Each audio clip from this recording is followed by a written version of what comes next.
جوانی میں انسان باپ کو تنقیدی نگاہ سے دیکھتا رہتا ہے، جیسے باپ کو ہمارے مسائل، تکلیفوں اور ضرورتوں کا احساس ہی نہیں، یہ نئے دور کے تقاضوں کو نہیں سمجھتا۔ کبھی کبھی ہم اپنے باپ کا موازنہ بھی کرنا شروع کر دیتے ہیں۔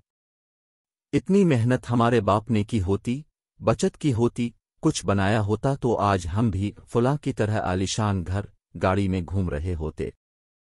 کہاں ہو؟ کب آؤ گے؟ زیادہ دیر نہ کرنا جیسے سوالات انتہائی فضول اور فالتو سے لگتے ہیں۔ سویٹر تو پہنا ہے، کچھ اور بھی پہن لو، سردی بہت ہے۔ یہ انسان سوچتا ہے کہ اولڈ فیشن کی وجہ سے والد کو باہر کی دنیا کا اندازہ نہیں۔ اکثر اولادیں اپنے باپ کو ایک ہی معیار پر پرکھتی ہیں، گھر، گاڑی، پلاٹ، بینک بیلنس، کاروبار، اور اپنی ناکامیوں کو باپ کے کھاتے میں ڈال کر خود سوارخرو ہو جاتے ہیں۔ ہمارے پاس بھی کچھ ہوتا تو اچھے اسکول میں پڑھتے، کاروبار کرتے، اس میں شک نہیں۔ اولاد کے لیے آئیڈیل بھی ان کا باپ ہی ہوتا ہے، لیکن کچھ باتیں جوانی میں سمجھ نہیں آتی یا ہم سمجھنے کی کوشش نہیں کرتے، اس لیے کہ ہمارے سامنے وقت کی ضرورت ہوتی ہے، دنیا سے مقابلے کا بھوت سوار ہوتا ہے، جلد سے جلد سب کچھ پانے کی جستجو میں ہم کچھ کھو بھی رہے ہوتے ہیں، جس کا احساس بہت دیر سے ہوتا ہے۔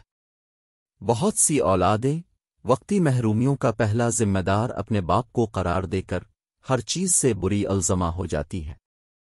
وقت گزر جاتا ہے، اچھا بھی برا بھی، اور اتنی تیزی سے گزرتا ہے کہ انسان پلک جھپکتے ماضی کی کہانیوں کو اپنے ارد گرد منلاتے دیکھنا شروع کر دیتا ہے۔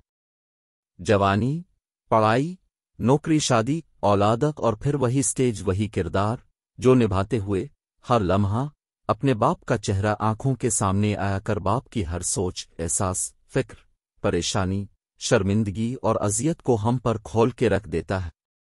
باپ کی کبھی کبھی بلا وجہ خاموشی، کبھی پرانے دوستوں میں بے وجہ کہے، اچھے کپڑوں کو ناپسند کر کے پرانوں کو فخر سے پہننا، کھانوں میں اپنی سادگی پر فخر، کبھی کبھی سر جھکائے اپنے چھوٹے چھوٹے کاموں میں مگن ہونے کی وجہ، کبھی بغیر وجہ تھکاوٹ کے بہانے سر شام بتی بجھا کر لیٹ جانا، نظریں جھکائے انتہائی محویت سے ڈوب کر قرآن کی تلاوت کرنا۔ سمجھ تو آنا شروع ہو جاتا ہے، لیکن بہت دیر بعد جب ہم خود راتوں کو جاگ جاگ کر دوسرے شہروں میں گئے بچوں پر آیت الکرسی کے دائرے پھونکتے ہیں، جب ہم سردی میں وضو کرتے ہوئے اچانک سوچتے ہیں، پوچھ ہی لیں بیٹا آپ کے ہاں گرم پانی آتا ہے، جب قبر کی گرمی میں روم کولر کی خنکھوا بدن کو چھوتی ہے تو پہلا احساس جو دل و دماغ میں ہلچل سی مچاتا ہے وہ کہیں اولاد گرمی میں تو نہیں بیٹھی۔ جوان اولاد کے مستقبل، شادیوں کی فکر، ہزار تانے بانے جوڑتا باپ تھک ہار کر اللوے اور اس کی پاک کلام میں پناہ ڈھونڈتا ہے، تب یاد آتا ہے ہمارا باپ بھی ایک حرف، ایک آیت پر رک رک کر بچوں کی سلامتی، خوشی، بہتر مستقبل کی دعائیں ہی کرتا ہوگا۔ ہر نماز کے بعد اٹھے کپ کپاتے ہاتھ اپنی دعاؤں کو بھول جاتے ہوں گے، ہماری طرح ہمارا باپ بھی ایک بچے کو نمناک آنکھوں سے اللوے کی پناہ میں دیتا ہوگا۔ سر شام کبھی کبھی کمرے کی بتی بجھا کر اس فکر کی آگ میں جلتا ہوگا کہ میں نے اپنی اولاد کے لیے بہت کم کیا۔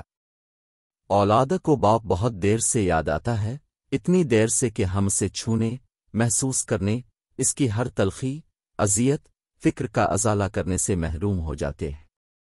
یہ ایک عجیب احساس ہے جو وقت کے بعد اپنی اصل شکل میں ہمیں بے چین ضرور کرتا ہے، لیکن یہ حقیقتیں جن پر وقت پر عیاں ہو جائیں وہی خوش قسمت اولادیں ہیں۔ اولاد ہوتے ہوئے ہم سمجھتے ہیں باپ کا چھونا، پیار کرنا، دل سے لگانا، یہ تو بچپن کی باتیں ہیں۔ باپ بن کر آنکھیں بھیگ جاتی ہیں، پتہ نہیں باپ نے کتنی دفعہ دل ہی دل میں ہمیں چھاتی سے لگانے کو بازو کھولے ہوں گے، پیار کے لیے اس کے ہونٹ تڑپے ہوں گے، اور ہماری بے باک جوانیوں نے اسے یہ موقع نہیں دیا ہوگا۔ ہم جیسے درمیانے طبقے کے سفید پوش لوگوں کی ہر خواہش، ہر دعا، ہر تمنا اولاد سے شروع ہو کر اولاد پر ختم ہو جاتی ہے، لیکن کم ہی باپ ہوں گے جو یہ احساس اپنی اولاد کو اپنی زندگی میں دلا سکے ہوں۔ یہ ایک چھپا میٹھا میٹھا درد ہے جو باپ اپنے ساتھ لے جاتا ہے، اولاد کے لیے بہت کچھ کر کے بھی کچھ نہ کر سکنے کی ایک خلش آخری وقت تک ایک باپ کو بے چین رکھتی ہے، اور یہ سب بہت شدت سے محسوس ہوتا ہے جب ہم باپ بنتے ہیں۔ بڑھاپے کی دہلیز پر قدم رکھتے ہیں تو باپ کے دل کا حال جیسے قدرت ہمارے دلوں میں منتقل کر دیتی ہے۔